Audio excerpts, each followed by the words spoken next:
episode 8 of Three Dudes Brews. Three Dudes Brews is our liquid journey into our various perspectives and appreciations of the various craft brew styles here in New England and beyond. And also a celebration of the good people that bring it to us. My name is Buddy Thayer. I'm happy to welcome you all to join us on this epic adventure down Beer River. Joining me on this beautiful voyage, the Greekiest man I know. I like to call him sometimes the Froto of the Froth. Costas Sangaruli. How's everybody doing? And to my left, we have Dr. Ed Patanot. Good doctors in the house. Good doctors in the house. Remember, folks always listen to your doctor. So we are here with John at Angletree in North Attleborough. So John, before we kick off things, I want to say first, thank you. Thank you for having us. And why don't we tell everybody where exactly you guys are at, so they all know how to get here? Yeah. So we're at 45 Elm Street, North Attleborough, basically downtown North Attleborough. Nice. So all you Rhode Islanders, cross the border. It's not fair. It's 10 minutes. We're a mile and a half from the border, so basically, you can do it, Seth. One right up from one. It's not one. You can't miss it. Yeah, we believe in you. You can do it. So today, folks, my service dog Alice is with us. So I apologize if you see me kind of looking around.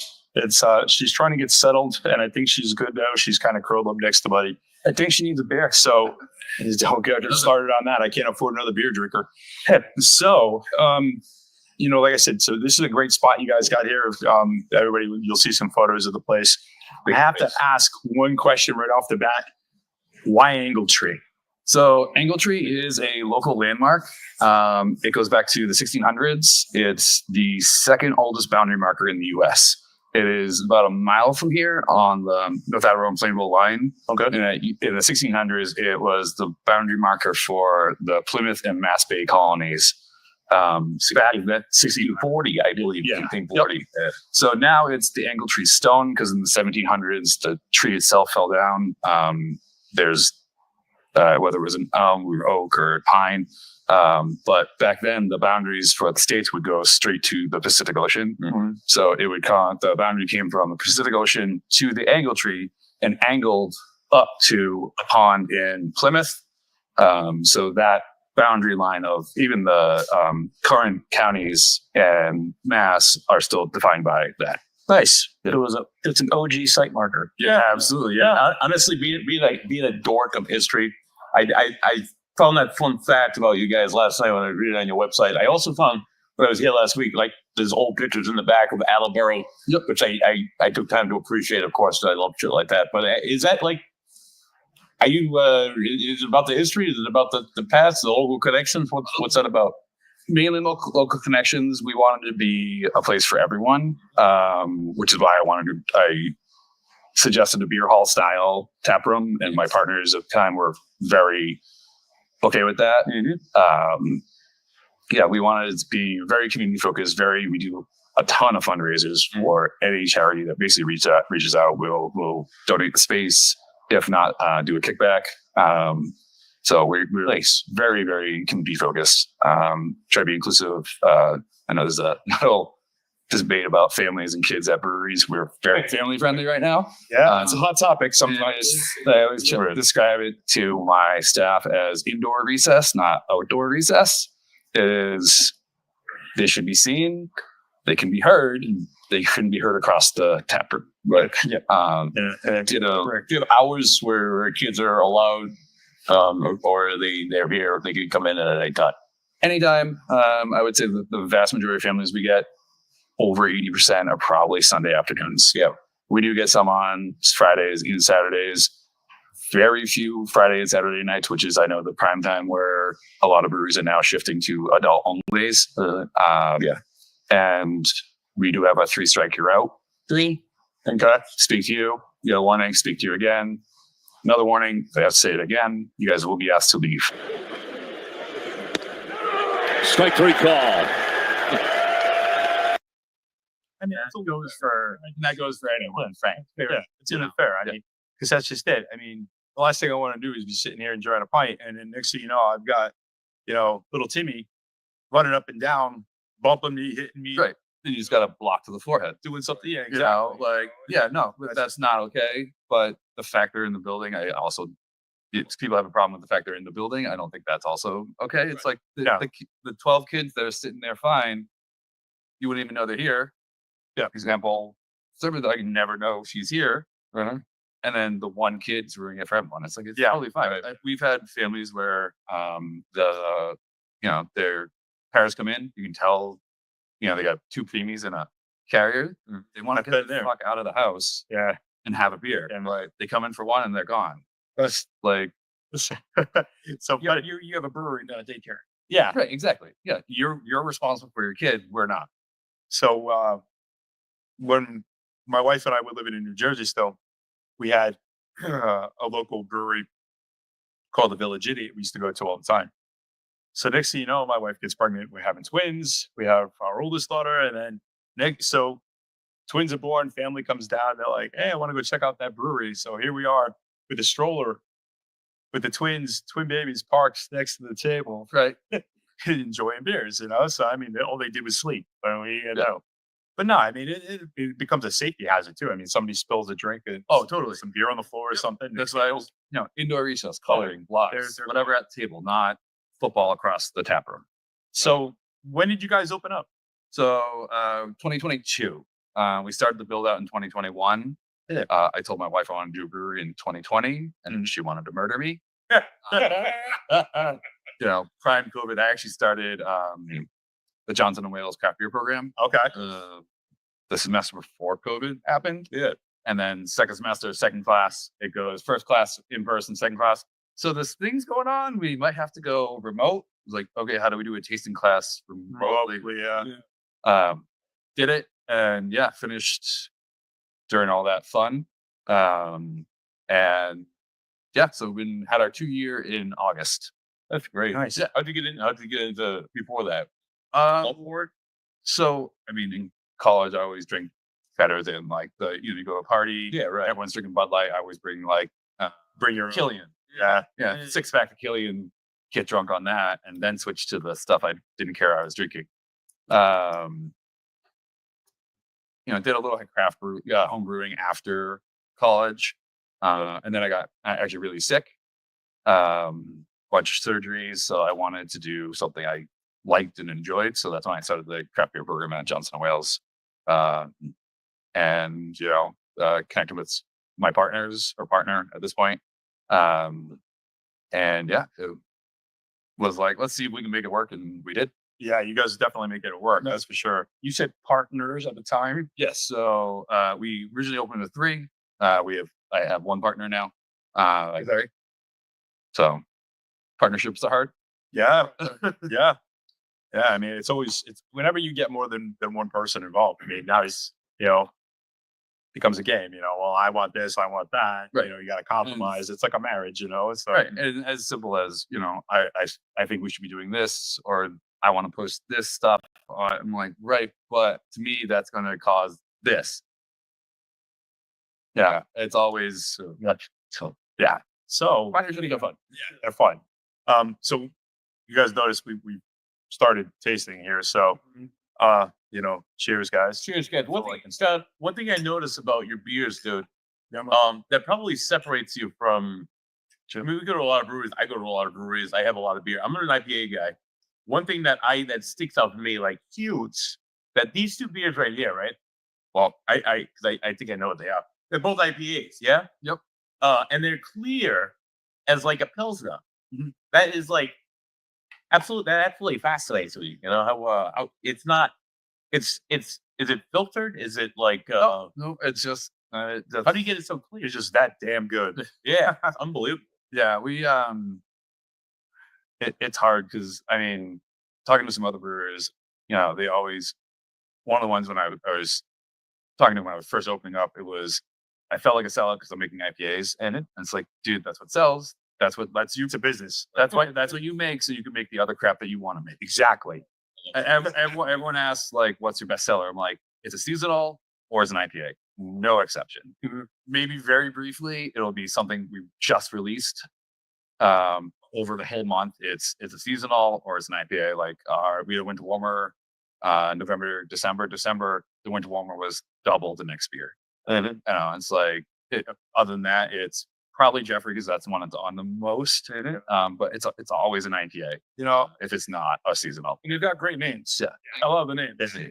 But they don't like present as your typical IPA. They're not cloudy. They're not thick. They're not that extra pininess that Costa doesn't like. This one's a little sweet. They're not made with Citra. Are they made with? So they're not my recipes, so I don't know off the top of my head, but yes. And this Citra isn't the only, there's several right. in there. Usually Citra is very stand out. Yeah. And It's you not- love it or you hate it. Yeah. And it's not just like it's one of many if it is in, I believe it is in both of them. It's very balanced. It's very it's Each of them I think have, at least the Jeffrey has a traditional hops that isn't in most. New England.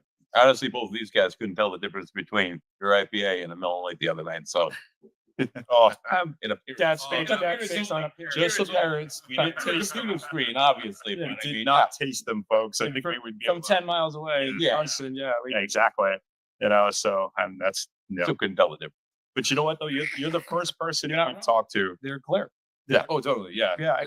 It's something we were worried about at first, and we do get comments from people. I asked for a New England. It's like, what are you looking for? It's like the citrus, and it's there. They just want they happen. Yeah, they just happen to be clear. So we've switched it from NAPI to New England style. Like try to distinguish it a little because it's like, and everyone there's like 140 styles of beer, and everyone's take on those beers is that's a little different. And I think that's where craft beer is running into an issue. Everyone's making the New England because that's what people want. I'm like, no, make your New England. Yeah. Make your porter. Make your brownie. Like back in the day. everyone asks for. Oh, sorry, I didn't make it up. Everyone asks, are you threatened by our closest brewery is Ravenous? I'm like, no, they're fantastic guys. They make some fantastic beers. They can make our exact lineup and it would be very different. Yep. Yeah. You know, and that's what you should be going for. Different brewers, different there's so many variables Yeah. to the brewing process that even the slightest change Yeah. Yeah, absolutely. Yeah. can change things. Well, we've had some where it's like crap that didn't come out even remotely close to. Like I'm drinking our dark IPA. It was supposed to be a black IPA that came out brown. My brewer was very upset. Like, dude, it's delicious. Who So- cares? That's I'm like, we need to do it again. Like that came out perfect. Like let's do that again. Yeah. So you said you have one other business partner, and these are not your recipes, but No, some of them are. The good grief in this is mine. Probably around a third of what's on is mine. so you guys have like a balance. Yeah, it's kind of one of those like, do you have a recipe? No. Do you want to come up with one? Yeah, that's a style I'm into. Like, let me see. I have an idea for that one, then try to keep it.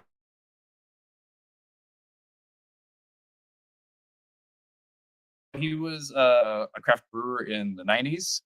He worked for Portsmouth Brewing. And then you guys know Cottrell in Connecticut. Yeah. He literally built all of their equipment and was their head brewer for a while. Got out of it for a long time and wanted to do his own thing. Nice. Couldn't get it off the ground. His name's Michael Barron. He tried for years, and then our third partner I had met in the Johnson and Wales craft beer program. He lived in North Attleborough also. Knew Mike, brought him in to consult a little bit, and then he got involved that way. Nice. So he's more of the physical production end of brewing. He has a lot of experience that end. More of like the set. So I have a lab background, which is why I like brewing. I like science of brewing. So I'm more on that end. Like, oh shit, did you see this cool ass thing about thiol? If you put the pre-thiol compounds into the mash and then like that just geeks me out like so much. Yeah. So I want to go back to one thing I was starting to bring up is the fact that we talked to other folks, and you're the first one who's actually said the words out loud that I'm making the IPA so I can make. totally. You were the first one who's admitted it, I think. Oh. I don't think anybody else we've talked to is. I personally have 0 IPA recipes. Like my homebrew Yep. catalog, no IPA recipes, because when I was homebrewing, it was, well, there's a lot of delicious ones out there. Why am I going to waste time on making beer that's essentially what I can already get? And that's not my preferred style. I like hazies, and I actually prefer pale ales over IPAs strictly. So like, yeah, I mean, that's what sells. That's what people come in for, and that's right now what people get excited about. But like, I think it is shifting slightly. Still number one, but like the lighter stuff, unique stuff, seasonal stuff, definitely picking up more. Well, I mean, you know, and you can tell just by going to the liquor store, and we've all talked about this. Right. That you go to the liquor store and you're looking, you know, there's a local craft brewery that's got their stuff through distribution. It's on the shelf, and it's IPA. Yes. Yeah, thanks, guys. One, I appreciate the fact that it means I've got to go to you to get something different. Right. I love that. But let's say I don't have the time, and you got a beer that I love, and now I can't get it. Correct. So it's tough because like also the distributors only want IPAs typically, or something very unique, like our creme brulee cream ale. It is Just fantastic. Yeah, it it tastes like cream soda. It's I don't like cream soda, so it's not my jam. oh man, it's good. But it is For us anyway. it's what people come in for. And that's also another thing. Like there's a bunch of beers like yeah, it's not my thing, but maybe it's your thing. So Yeah. I'll brew it. Like Yeah.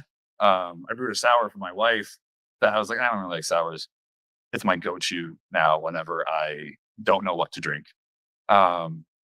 You know, so we'll get requests from distributors for the creme brulee beer and IPAs. It's like, dude, like you don't know what you're missing. Like, if I can suggest this, like, all right. And it's tough because it's like we want our beer out, so You got to play of the course, game. yeah. And it's like they're trying to get what's gonna catch someone's eye, and if that's number one, like I mean, we make IPAs. Obviously, because I mean, my partner loves IPAs. I like IPAs. Our brewer loves IPAs. Like they're the beer right now, and it's like get you in the door, get you to have one IPA, then maybe you try 3 or 4 others. That's you get the weird random stuff. Something crazy like, I'll give that a shot. I'll go in, and then you have 3 of the thing you've already had 12 times. You get your flight, you get your IPA on there, then you get your cream ale, then Yep. you get your porter and your stout, and And that first unusual beer got you in the door because you're like, wow, that sounds interesting, or damn, that sounds good. Yeah, it is. Your stout is it's an oatmeal cookie, right? That's the That one is just an oatmeal. yeah. Yeah. You guys try any other variations like coffee? Even the dessert stouts, so the higher end imperial stouts. Is any? Haven't quite been asking for a friend. Yeah. what is it called? So haven't quite made it there. Like we like to have, we cover the spectrum: light, IPA, bitter, sweet, dark. So our go-to dark is the porter. Been trying several different darks, but so we made a caramelized honey stout last spring. It's fantastic. I gave it like a nutty, like You can sell it it. was fantastic. Oh, We call it unbelievable. that's it sounds Yeah, so it came out really good. I did that for St. Patty's last year. nice. And they move, but they're slow movers, so it's hard to keep more than a couple on. But right now we have 3, I think, and that's probably heavy for us. What about the cast? You were talking about casts earlier. You just So we did the guild did a cask event a month ago, sometime in January, and they did the Firkins with a bunch of different breweries. So I don't know how many, but the head brewer Andrew said that our Good Grief in the Firkin was one of the best beers at the event. I'm like, oh, I'll take it. Like that's one of my beers, so I appreciate that. Nice. Yeah, St. Patrick's Day is definitely coming around. So we were talking. That's another thing we were talking about is that so we have another show that we do every other Thursday. The Last Call. It's just us, just live. The show and live is the show about everything and nothing at the same time. There you go. But we were talking about the fact that like Guinness, I like a good pint of Guinness, but I never buy it. Try it. Unless it's St. Patrick's Day. Yeah, I got You that. know, it's like what the hell? I don't get it.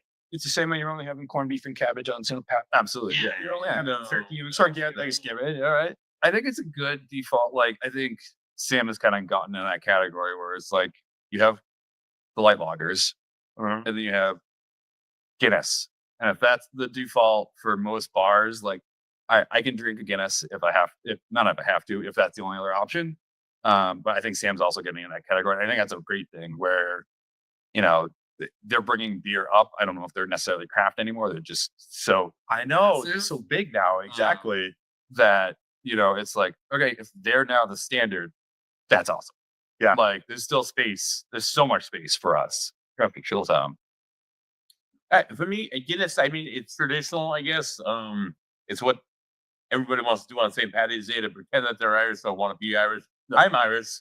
I prefer different stouts. I mean, it's Like Reds. yeah, right. It's more That's like like it's Stout. more of a McDonald's of stouts for me. I don't know. It just seems like just like run of the mill. I don't know. What do you think? I can see that. I think like I said, I think it's a great standard of what's out there. And even saying that, like, I don't mind a Bud Light. You know, they have their spot. Yeah. The shower beer. They're the I just mowed the lawn beer. They're the I'm mowing the lawn beer. No. You know, like we have a light lager, LIT light lager on, and it's like, yeah, this is fun. Like it's 4%. Yeah, I'll drink a bunch of, and then just drink one after. Go on the boat and drink like 12 of them in a day and still be able to function afterwards. Right. They have their spot. It's just not all year. Buddy, you guys would have laughed at this one. So I was in Ireland coming back from the desert after where we could not drink for like 6 months. Oh my God. That's horrible. Dry country. That sounds terrible. So we're coming back. We're in Ireland, and our internal clocks are like all sorts of screwed up. Plus, you're in an airport, so airport Right. there's Zero. anyway. No. You know, so next thing you know, Airport beers. exactly.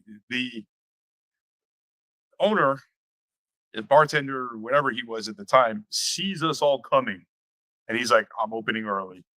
Yeah. So next thing you know, he gets everything ready. So we all go up, and everybody's like two-fisted Guinness.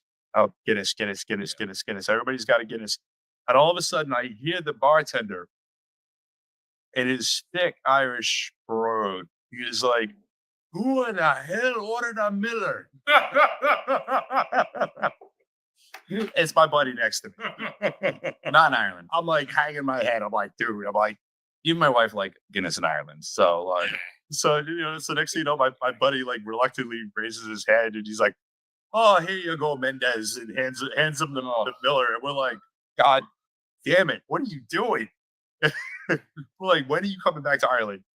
right. You know, it's like, what are you doing? What are you doing? Did this guy orders a Miller? So I mean, You got to say that you would think that the Guinness is probably a whole lot better in Ireland than it is here in the States. it's completely.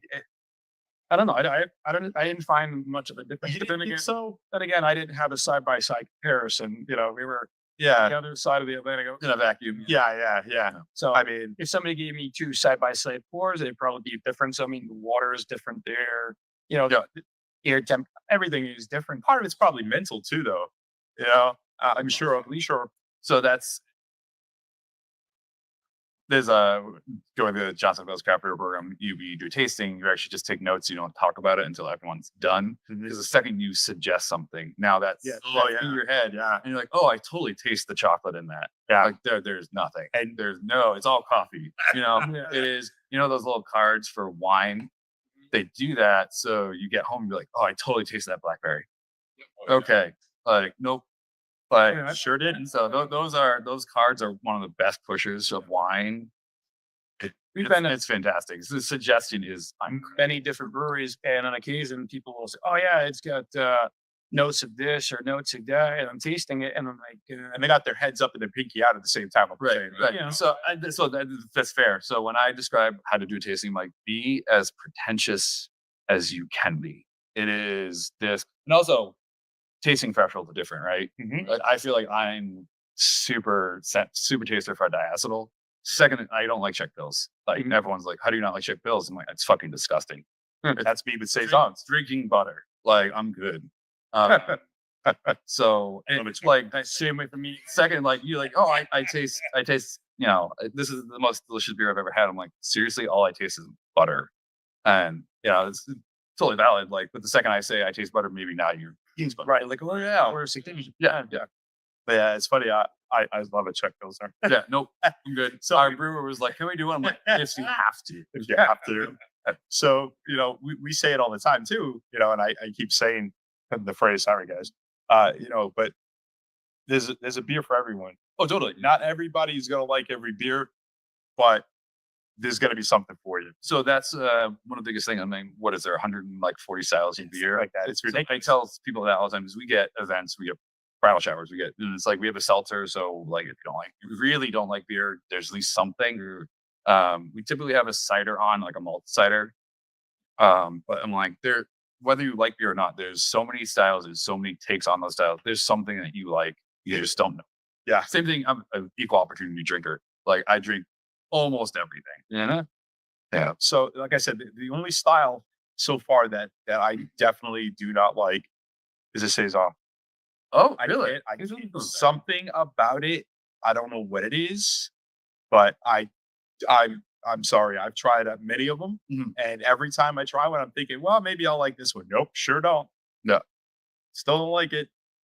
Not bad. Yeah, even like I'm a big IPA guy, but like even like a Belgian white or even like a triple. Is that what they call them? The triple, the old Yeah.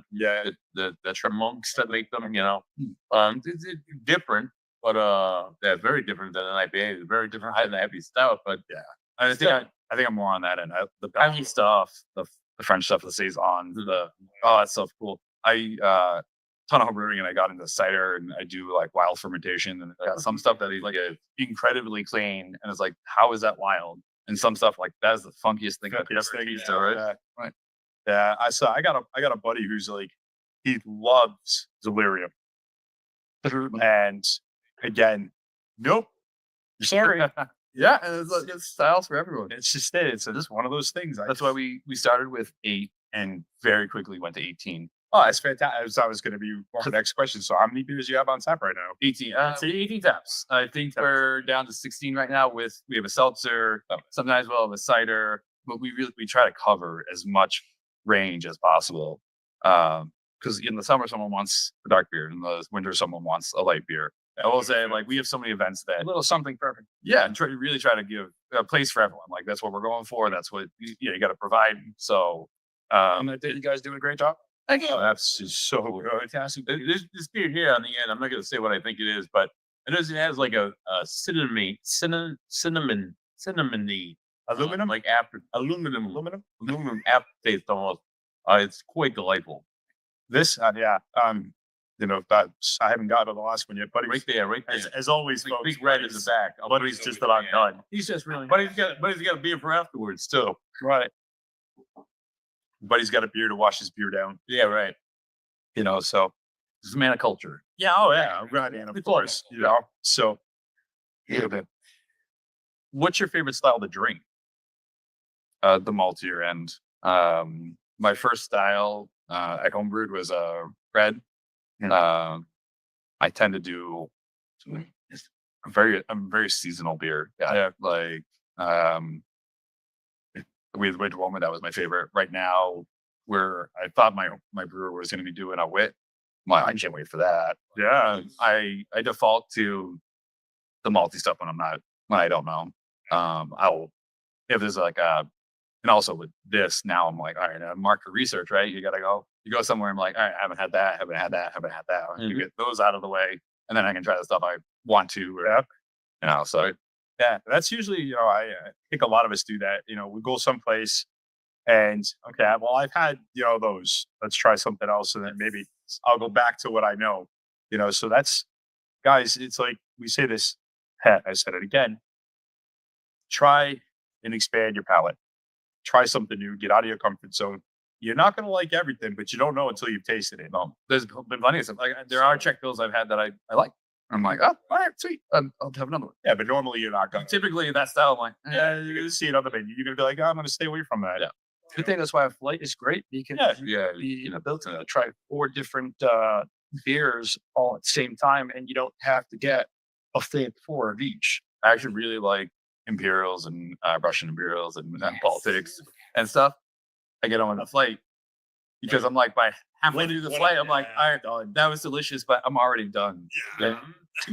And then it kills me because when you find them in places, it's either in the bomber or the 16-ounce thing. It's like, can we just get a little 8-ounce can? Yeah. Like that would be fantastic. So like, I came in, I'll pay a little more because I don't want to get totally intoxicated and stagger out.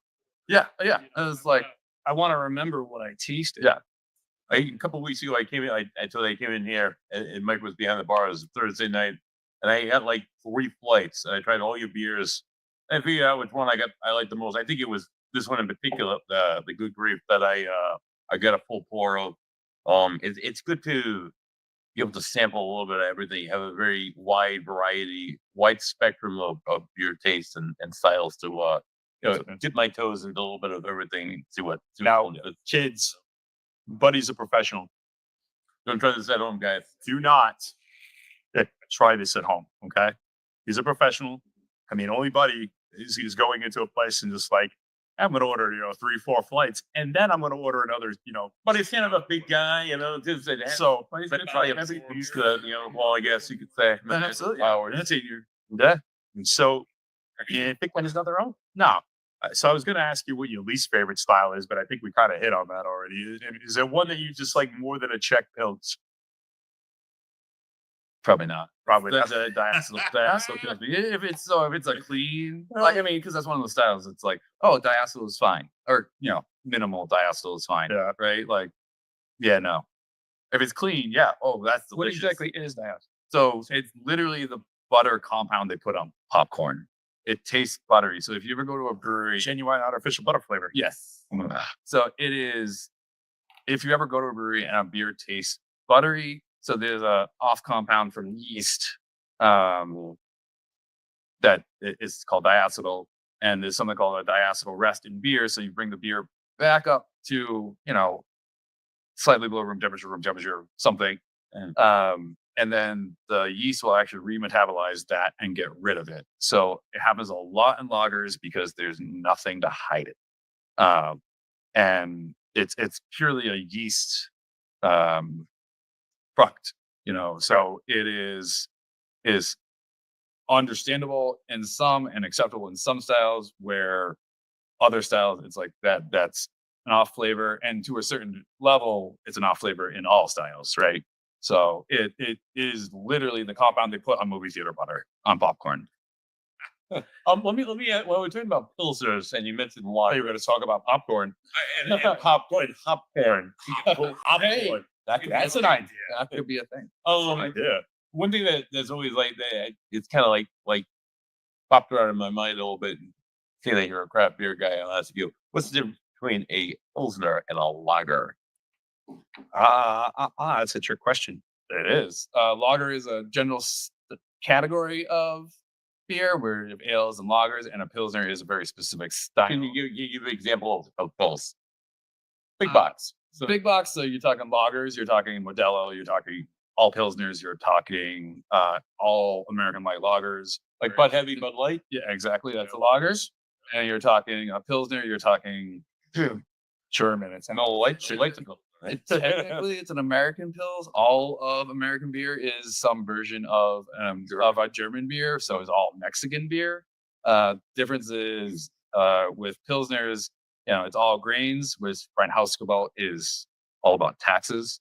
Or the church controlled hops in the 16, 17, 1800s. That's how the law came about? That's how the law came about, because you had to use hops in it. So the church controlled the hops, which they got the money.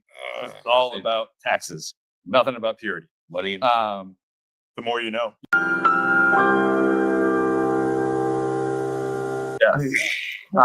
So Science? Yeah.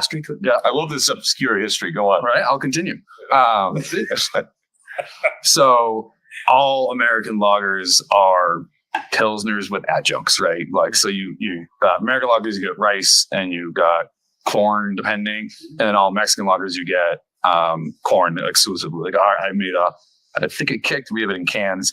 Juan's Mexican lager. It's a pilsner with a ton of corn in it. Like it's really good. Yeah, thank you. I had that wheat this. Yeah. Yep. So it's really just, it's all variations of the same thing. And, I love it because it's like, we did a Kolsch and ended up being like a double Kolsch, like an 80% Kolsch. What's a Kolsch? No, what's a Kolsch? So it is almost a lager. Yeah. So it's a an ale yeast fermented at like the high end of lager temperature. Some of them are done like cold water, right? Is that a thing? Cold water, or is it cold water? What? So the cold IPA. Yeah. So that's on that feel of end of things where it's like an ale yeast just on the really cold side or the hot side of lager. Ordering the temp is still technically called an ale or a lager. Correct. Ales are what Britain right? And our top fermentation where a lager is cold. Yeah, that line is get a little more blurred with some of like the newer stuff. Like I don't even understand any of that science, by the way. So I started drinking. I geek out for everything. which is important. I appreciate it. At the end of the day, as long as you drink it. I'm a science geek. Yeah. That's what got me into homebrewing was the science behind everything and the infinite variables and random outcomes, possibilities of it all. Yeah, and tweak one little thing and it changes the beer completely. Oh yeah, You go from sometimes not for the better. 1 degree up or 1 degree down, and it can change everything. You throw in something sooner rather than later, and it just Oh shit, I forgot to throw it in. I throw it in now, and it's like, oh, it's Whirlpool. Whirlpool. I was like, oh shit, now Whirlpool gives you way more aroma and flavor as opposed to there's an infinite random number of absolutely variables in all of it. So it's just fascinating that these little bits of yeast or whatever and grains or hops or sugars or whatever can just create this magic in a glass. Yeah. So our homebrewer, our head brewer, he's like, I don't make beer, I make sugar. Like I made sugar for the yeast, and the yeast make the beer. I let them do the rest. Yep. Nature. So It's amazing. kind of piggybacking off of that, have you guys had any happy accidents where all of a sudden you think something is completely ruined? So I will say the double Kolsch was one of those things like, holy shit, you wanted to make Kolsch and it's 8%. Like, I still can't get over that. it was delicious. I'm pushing for the end of like, yes, it was a mistake, but it's awesome. That's what we have. It's great. So we have Sprockets, which was what it originally, it's a traditional Kolsch, and that's what it was supposed to be. But I'm like, all right, we need to bring back the double Kolsch because 1, no one has that. 2, it was fantastic. And 3, you didn't taste the alcohol. It was so clean. It was dangerous. The best Well, that's just it. We've had Bob Ross of Brewing. we've Accidents.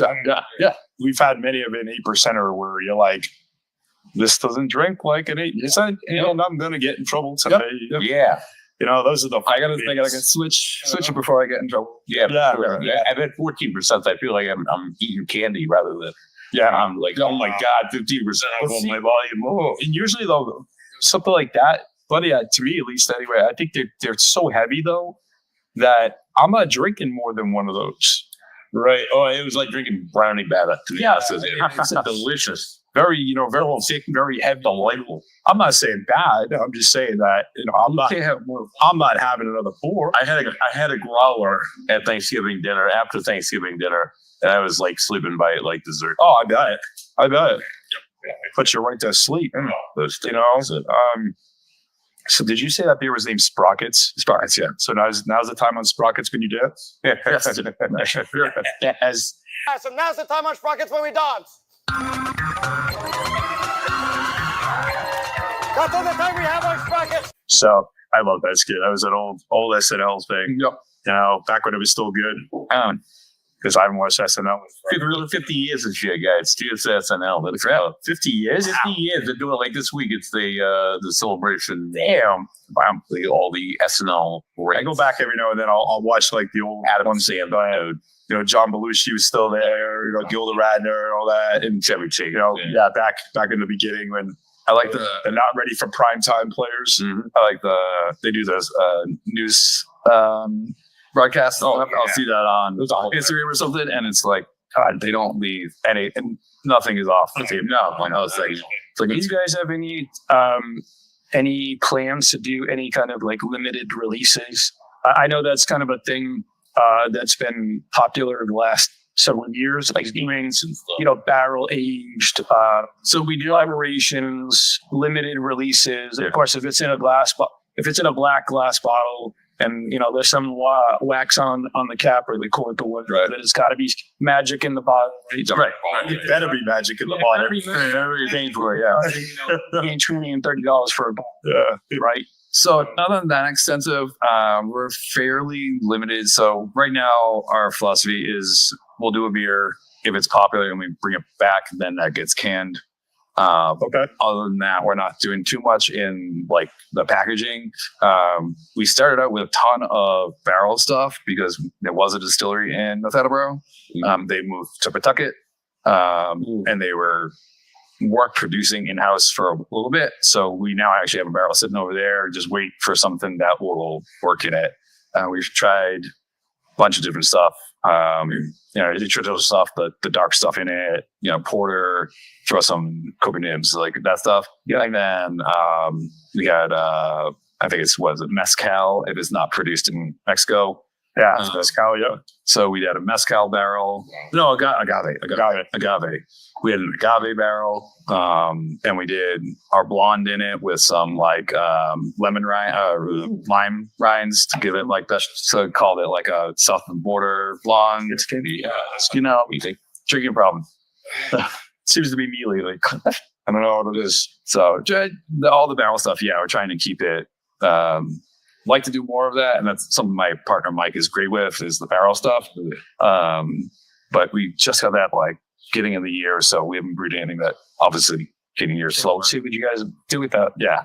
So I think it's a bourbon / whiskey. I'm not sure which, but that end of things. So we'll see. Probably something darker and let it sit for a few months, and then Full flavor, probably a little high octane. Can't wait to see how it turns out. So, talking about the cans, get a little serious for a moment. We're not going to bring politics into this at all, but the tariffs on steel and aluminum, correct.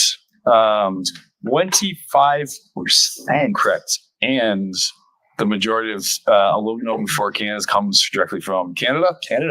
Yeah.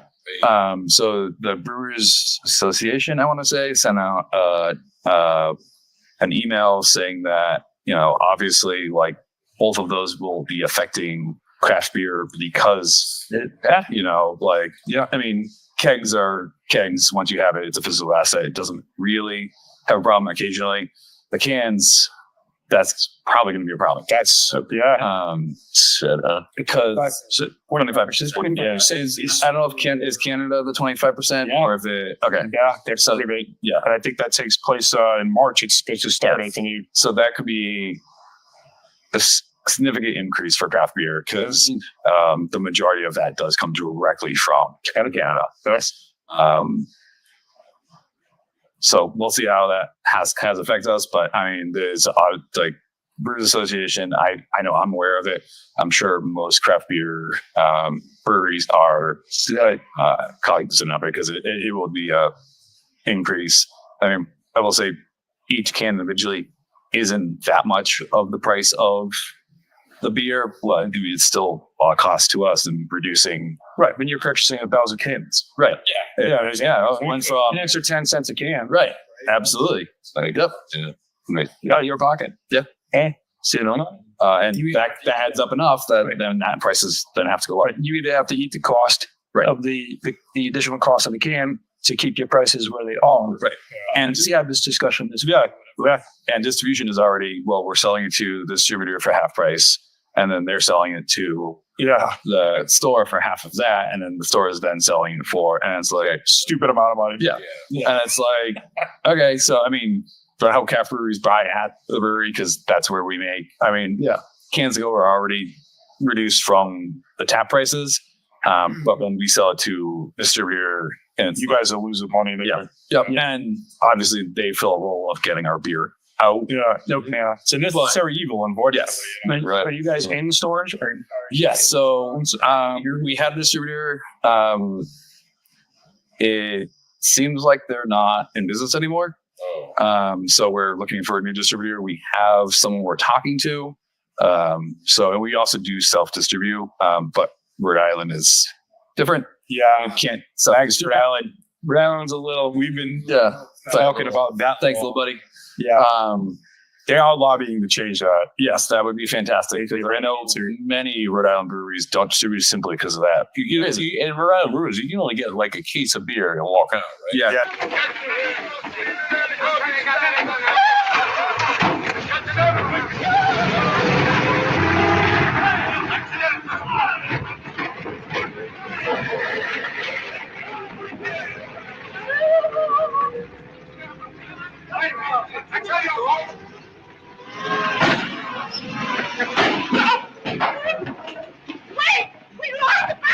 There's a limit to how much you can Mass, like you're supposed to buy it. It's I mean, it's Treehouse. You guys walk out with dollies of like, probably like $5,000 worth of beer. It's incredible differences. So they came out and gave us 2 cases. So, no, that's for yeah, right. yes. But yeah, it's one of those like, and because we're so close to the border, it kind of cuts off half our market. Yeah. Like we should be distributing in Rhode Island, but we have to go to the distributor. Another reason to get out there, folks. Come on out here. Yep. Breweries, guys. It's good as being in. Yep. That's just it. There's going to be a lot of them over here on this side of the border. You're not going to find. Yeah. It's 10, 15 minutes over the border. It's not that far of a drive. Our closest brewery is another Rhode Island brewery. Which is hilarious. Yeah. So after that, it's Attleborough Brewery, Skyrock, and then I would say 67. They've been placed in Rentham, so you could do Staten Island and then cross the border and hit 3 others fairly quick. Little trail. Another like great reason to come in. I mean, it's a great environment. They have a lot of great beers on tap. During the month of March, this is one of the participating breweries in the Mark Ambrose Bingo. You can find Mark Ambrose here. Absolutely. Probably at least twice a month and get a self-food mark here and save your marker on your bingo cards and, work your way towards that 50-50 prize. So There we go. Yeah. So, we all remember way back when we had our first sip of beer. What was your first beer? Oh, ooh. I mean, I think there's a picture of me with a bottle as a baby, but That's awesome parenting. we started them young in the Irish families. But I think my first real one was probably a Corona with lime. My aunt was like, "Do you want some?" I'm like, "Okay." So, not exactly the yes. I mean, there's an absolute lime. Yeah. Looking at what she does now, it's like full lime in each bottle. Right. Full lime, But I got to add salt the rim on top of it. My first choice is probably there's a red somewhere, and that's why I started drinking Killian's Inc. I was going to say Killian's. Yeah, that was my first. that was my default. Like I don't know what to get, so I got a 6-pack of Killian's. Would yours qualify that as your first craft beer? Yes, yeah. Killian's was actually to the point where I was buying it so much. I emailed. I was like, "Thank you for making a great beer," or something to that effect, and they sent me a couple pint glasses and a sweatshirt. Nice. I was like, "Hey, awesome, Nice. yeah." Nice. So, we're talking about import beers. What's your favorite import? Favorite import. Jeez. Oh. You know what? Start that. I have. It's going to take a while. No. You go. No. Seriously, okay, I'll kick it off. Old Speckled Hen. And that's a good one. That's one of my favorite imports. The next one after that would probably be Red Horse, but it's not the same here as it is overseas. I was gonna say, brand in Europe or abroad, or just There's so many. yeah. So Newcastle would probably be mine. Newcastle? Yeah, but I don't know if it's technically brewed over there anymore. Yeah, I don't know if it is. I don't know. I love But yeah. started over there. Yeah, so, yeah. we'll go with that. So I get you guys. So in Canada, not in the States, because it's made its way into the States. It's just not the same. Molson Triple X all day. I knew he was going Molson. I went to Canada with a friend when we were like 18. We bought I think we bought like a 12-pack of Molson Triple X up there, and we were hammered by the end. We were in a motel room. We were safe. We weren't driving anyway. But yeah, it's just a different story in a different country. I think the beer culture is we have one of our bartenders just been going to Vermont lately. He's like, it's fantastic. You got beer culture. You got like right. We don't have beer culture here. Like we stigmatize all alcohol. right. It is. Well, I going back to the kids thing. I think that's one of the problems with kids and breweries. Because people are like, well, I don't want to drink with kids around. I'm like, why? Right. Are you coming in to get hammered? Because I don't want you here. If that's what you're, I want you here for several beers to be social and have a good time. Yep. You know, like if you want to get destroyed, everyone knows those places you can go to get destroyed. Like start here, have a good time, have some beers. Yep. Leave before you should go somewhere. You need to go on to the next. Right. And you know, whereas New Hampshire, it's like, or Vermont, it's like you go and like there's families, you're hanging out, you get some food, like that's your afternoon. Like that's what we want here. Now I try to explain that to my staff where it's like you need to like explain beers. You need to explain that like, yeah, that's the kind of environment we want. We don't want like just the, you know, afternoon drinker who just wants to get, you know, as shitty as possible. Hey. I don't worry on me. I'm off to get fucking me. What? You mean? Because like first flag to me is like people walking like, what's the highest ABV am I? Okay, unless your buddy right there. Don't look at me. Don't look at me like that. It's all about flavor, guys. There we go. Double the alcohol, but double the flavor. It just happens to work out that way. Yeah. I know. But I'm a flavorful kind of guy. it's you know, it's one of those things though where, you know, you go to other countries and overseas and everybody outside of the US here, it seems like underage drinking is not a problem. Binge drinking is not a problem when they do come of age, if they were able to reach the bar. And it's because they're raised around it. It's not you want to sip? have a sip. Exactly. When I went to the old country and I was a kid and my cousin cracked open a beer and I freaked out because, oh my God, 15, 16-year-old girl in there cracking open a meat-those. So I'm like, what are you doing? We're going to get beef for this. You know what I mean? Like, I don't want to die. You know? And it was just like, what is your problem, dude? Right. You know, again, my cousin was, you know, was probably 14, 15, 16, and I might have been like 10 years old. And I'm like, you know, they fired out, I'm going to get in trouble.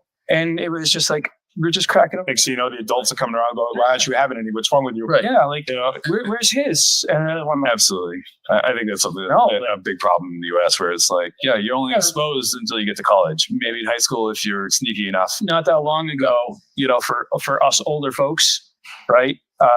There were blue laws where you couldn't buy stuff. Oh, right.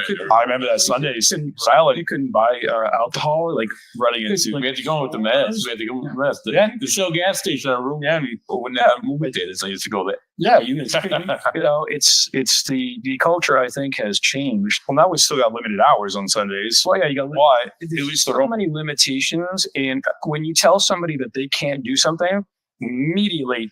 Right. That's what they want. Right. Exactly. You know, like little kids.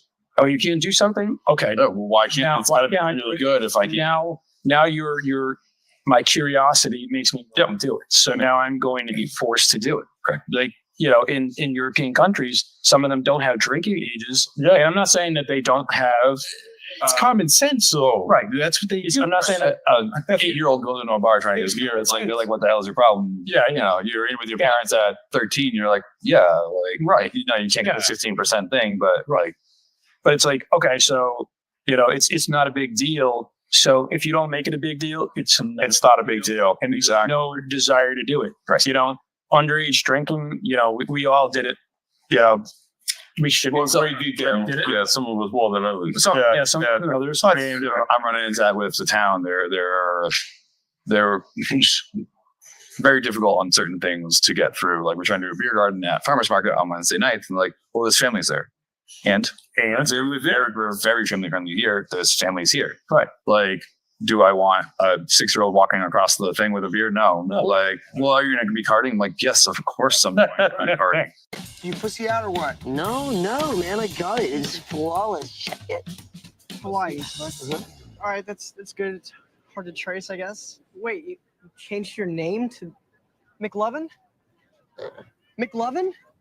I'm going to do the exact same thing I do here because I don't want to get sued. Like, the liability. Yeah, like it's going to be the exact same thing, just over there where people can. Oh, like, well, I didn't really want to go, but I'll go grab a beer while you guys look at the farmers market. We'll go get dinner after. Great. Maybe that means that they then go to the farmers market. You know, bring people downtown. Bring a better sense of community to the town because they're more involved in stuff going on. So it's been an uphill battle. I actually had to speak in front of the town council. I talked to our town manager, and I got called into an economic and development subcommittee for just the Attleborough version, or not the Attleborough version, like police. Yeah. It was like basically they implied I'd be overserved. Was it like a Chelsea court? and I'm like, it's fear, guys. If you don't want me to bring the 9%, like I won't. I'll bring the 9%. But it was one of those like, holy crap, there's actually a couple Sun Chronicle articles about it, and some community members reached out to Sun Chronicle and voiced basically the good old Sun. Yeah. All right, so we got a new segment, a little thing we're gonna do here. It's mail time. Mail time. Mail time. Mail time. Mail time. The mail's here. mail time. It's mail time, folks. So I got a couple things here from viewers and followers and some questions. So we got a few. So the first one, Billy A out of Braintree.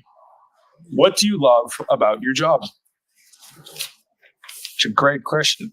Anybody?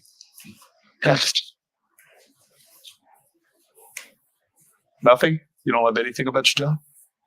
That's why he drinks. Yeah. Oh, you. Oh wait, I thought you were talking. It was a B, so I thought it was No, you. So what I love about my second job. Yeah. So you first got this is his second job. Yes. So currently, I have a full-time job and I do this on the side. Obviously, the hope is that this becomes the full-time job. But I guess my favorite thing is I get to brew what I want. Like it is. I'm into that style. We're brewing the style. Nice. Like it is. We were talking about styles. We do a monthly staff meeting. We're talking about styles. I'm like, I want to do a wit, and my brewer's like, yeah, we do a wit. Now we know he's like jazz about a wit. I'm like, sweet, awesome, perfect. Let's do that. All right. So next one we've got is from Steve R in Providence. When will we see your beers in stores? That's tough. Rhode Island is tough because we have to go through a distributor, and one of the biggest distributors right now, they're merging. So obviously love to get into Rhode Island because we're so damn close. Are you available in Massachusetts? Yes, just limitedly in Mass. In where? Surrounding towns. I would say like Yankee Spirits, perhaps. The smaller stuff, Yankee Spirits, they like to go through just bigger distributors, right? Because they want to deal with one. So they want a bunch of beer through one distributor. We're in the smaller stuff. If we're, I know we're over in Seekonk. Drawing a blank on the name. Kind of a mid-sized one over there. Another Yankee Spirit size, but a good size one. I'm gonna draw a blank on it. Any guest bars? No. Sorry, guys. That's all right. We'll figure it out. All right. So last one is from Will H out of Cumberland. I love turtles. So do I. I love turtles. I mean, the ninja variety, especially. I mean, right. What else can you say? Leonardo was my favorite growing up. So. Oh yeah, get the true swords. That's so. I love turtles. All right, so it's time to do our tallying and see. Oh, let's do this now. Let's get this out of the way, guys. I'm ready to and we'll wrap things up. Stretch the cock here. Yep. So can I come up with 4 aces yet? We're going to check the result. So Costas is currently the top cock. And we're going to try and dethrone him. And we'll see how this goes. All right. So here it is. All right. So John, what was the first one? First one was Jeffrey. Yeah, buddy. Nope. Yeah, buddy. Oh, got that wrong. And I got it there. Absolutely. All right. So the next one. Fligas. I flip-flopped those two. So did I. All right, so we're still running in. So number 3 is Florida. 3. I got that. Yeah. Which means good breed. Okay, is number 4. All right. Good breed. So I get 2. You got 2. We all have 2. I got 2. You got 2. No, you guys suck. You guys battle out the winner. I know. I'll even Ed would battle it out. You're gonna have to battle it out first. You have to battle. All right, I'm gonna do it. So, folks, you know, if you've been watching the show, that if there's a tie, we settle this in the age-old samurai tradition of rock, paper, scissors. Alice, I know you heard Buddy's loud, boisterous voice and you got up again, huh? Okay, we'll be here. Sorry, Alice. Alice, eat up your dad real quick. Come here, cookie. Okay. And I'm going to meet up. Go on. There you go, top. All right, you ready?